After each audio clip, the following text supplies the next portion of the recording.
I don't even know if this is legal. This sounds crazy. Hey guys, what's going on? It is Kevin here, and I am back with another reaction clip. And today we have I trusted a family member with my investments, and now he wants a cut. So this is certainly going to be an interesting one. So let's go ahead and jump into this reaction.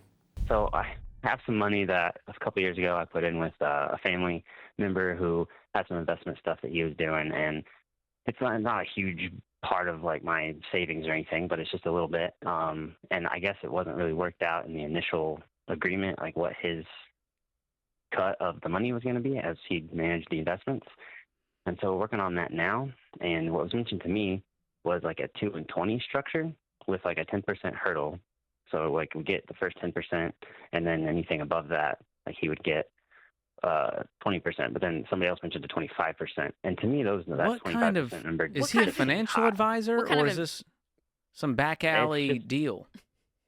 He's just a family member who talked to some finance people and worked out some investment thing, and he's been doing that Dude, and making this pretty good is money. sketchy all around. what kind of investment is it? Is it in the market, like index funds or mutual funds? Yes, it's based on the S&P 500 for the most part. Dude, But this it's is like highway robbery. The standard in the industry is around a 1% AUM fee. That's assets under management. Sometimes it's one and a okay, quarter, maybe upwards of two in a crazy scenario. And he wants But 10. 20%? Okay, so we're comparing two different things here. There are definitely a lot of red flags. So George and Rachel are very much so right to be a little spooked out what's going on here. So when he says 2 and 20, that is a fee structure for usually like hedge funds and sometimes private funds. So it's a 2% asset under management fee. So whether the fund makes or loses money, they're going to charge 2% of the money that is invested. And then generally they'll take 20% of profits. So 2 and 20. It's a very kind of old school model, and it's only really used on the hedge fund and the private fund side. George is equating that with what someone like me, like an investment advisor, may charge, which George is correct. That's usually around like a 1% assets under management fee.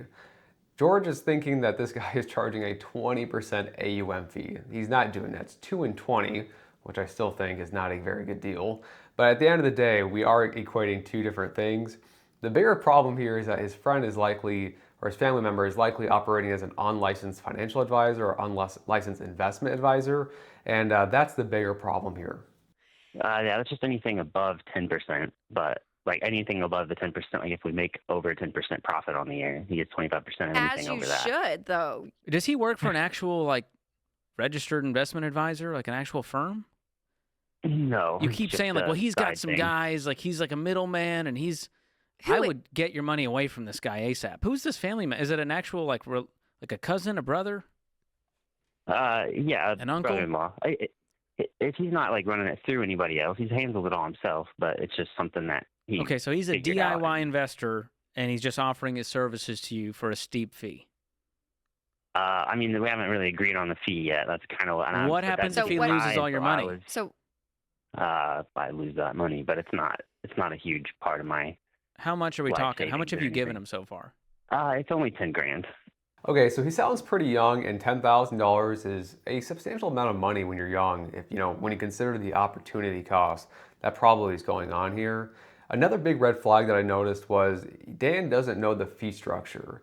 So when an investment advisor isn't licensed, you need to think: is there an exemption that this for a reason why this person could be not licensed and be able to give or have a what's basically called an investment club. So if that's the case here, then Dan would have known exactly how much he was making, because an investment club, which is an exemption to being an investment advisor, they're not the same thing. An investment advisor is paid, gets compensation for providing investment advice, where investment club is more people pooling money together. Say you put 20% of the money in, you would expect 20% of the money out.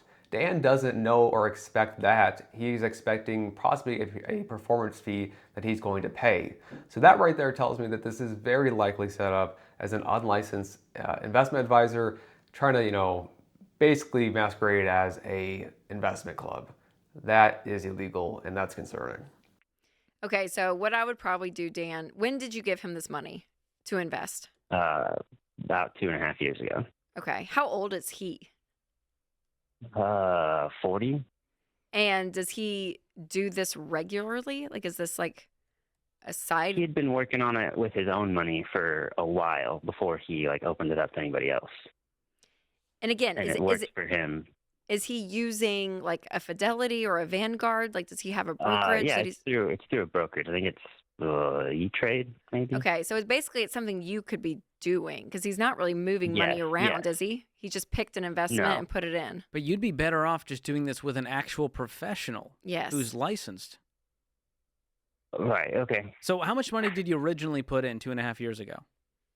I put 10 grand in 2.5 years ago. It's up to like 15 grand now. Okay. I was gonna say, I was like, if it's still at 10 grand, this guy needs to go to I prison. mean, what? I mean, the market has done really well the last few years. Yeah. So number one, I would untangle this whole deal. It's just, the whole money, family minutia.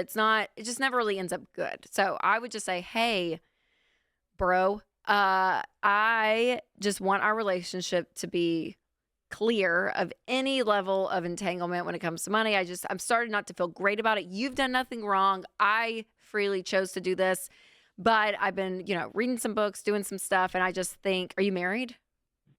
Yes. Yeah. Me and, my wife, we've been looking at our entire financial picture. And so we're going to kind of consolidate some stuff, move things around. So I probably will just cash out with you and move on. That's what I would do and not even worry about it. But if you feel like you can't do that and all of it, then I would charge him what the average market rate is if you had an investment professional look at that, which is 1%. Or just say, hey, I've got my wife and I, we decided we're going to work with an actual financial advisor at XYZ firm, and we're going to move our money over there. Yeah, so Rachel's advice there, the first part was pretty good. I would untangle this and just say, hey, I'm going to either go do this on my own or I'm going to go work with an actual licensed investment advisor. I think Rachel is still assuming that, he's a licensed investment advisor, which he almost certainly isn't. And so, yeah, George has probably got a good instinct there, which is untangle it and then go work with an actual advisor or just DIY it yourself, whatever this guy wants to do. But keeping it there with that person is definitely very regulatorily risky because it's almost certainly not legally being done correctly. Yep. And if he gets real upset, that's a good clue that this was a bad idea to Okay. begin with. Okay.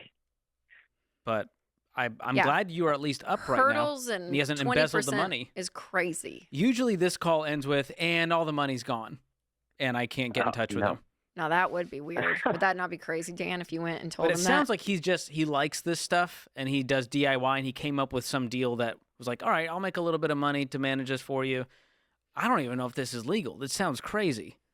No, it's almost certainly not because, the guy is basically acting as an unlicensed. He's trying to pretend that he's an investment advisor when in reality, everything that we've learned so far is showing that he's not. I think it's kind of set up like an investment club type thing. So it's mostly fine. Like I have input into it. But yeah. Okay, so that's exactly what I was waiting for, the investment club. So he's saying that he has input into it, which is a requirement, for these things to operate legally is the actual investors need to have some input into what's going on. And then generally they receive a percent of the profits that proportional to what they put in. So if you put in 20% of the money, you should get 20% of the money back out of the profits, right? Now the problem here is that he didn't really understand the fee structure going in. And it just sounds like the whole thing is set up as an investment club, when in reality, the guy's probably just actually doing all the trades and the management of the investments, because everything Dan has said is making him sound like he's the guy who's actually running the show. And that's less of an investment club and more of an unlicensed investment advisor. So definitely a lot of red flags here. Well, why don't you just do it, Dan? Well, I don't know exactly what it is. Like, I don't know how to do whatever it is he's doing. He's not just putting it in a stock and leaving it. He's doing like some covered call type stuff, I think. Oh boy. Okay. There's some more risk here. I would jump on RamseySolutions.com, click on SmartVestor Pro, and you'll sleep better at night knowing that all this And money don't can kn- disappear. Because Well, here's that the thing, and don't. he could lose it all, and you have no stake in the game. You can't and, come after and him. the fact you can't explain what he's doing, never put your money in something you don't understand. So you've got to figure out what Okay. he's doing. So Yeah, I mean, he's basically taking a high-risk strategy by basically investing in options. So I'm not sure if the S&P 500, which is what he mentioned earlier, maybe it's based off that and he's collecting some premiums through like a covered call, strategy. The reality is, sure, he went from 10,000 to 15,000, but he also took a lot of risk in there as well, because those type of strategies that you earn like a regular premium and you're just collecting free money, that's not how it works in reality. Eventually that train, that locomotive comes down that rail when you're sitting there picking up the pennies and you get wiped off completely. So if you're someone that's in this scenario, get your money out, go work with a fiduciary, fee-only financial planner, or just DIY if you want to, and you'll be much better off. So, Okay. just for your own sake, Dan, don't give someone 10 grand and be like, I don't really understand what he's doing, but he kind of knows what he's doing. You don't know what he knows. You don't even know if you know what he's doing. Did he make any promises?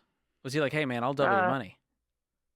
No, nothing like that. I mean, he gave up, he just said it was doing pretty well for him, and he'd been making, I don't remember what the percentage was that he said at the time, but it was a decent amount, and I was like, okay. Like, I'm not going to put all my money there, but I have some I can put there. Sure. That's fine. Yeah. Well, at least you're not too late. Hopefully we talked you off the ledge to get out of this weird situation.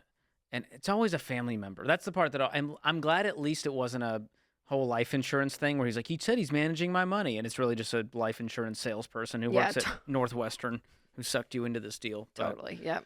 Woof. Yeah. That's hilarious. Damn, George, just roasting Northwestern Mutual. I respect that, because that's literally something I've been saying for so long, is like, people, there's licensed financial advisors out there who are just basically glorified whole life insurance salespeople. And so that's just as bad, I feel like. I could be totally fine, Dan. We may be being dramatic, but from the relational aspect, I would not. I just wouldn't commingle money and family. Well, there you guys have it. That was a very interesting clip. Not often do I get to see people publicly announce that their family member is doing an illegal activity for the entire internet to see. Again, thank you guys so much for watching, and I'll catch you in the next video.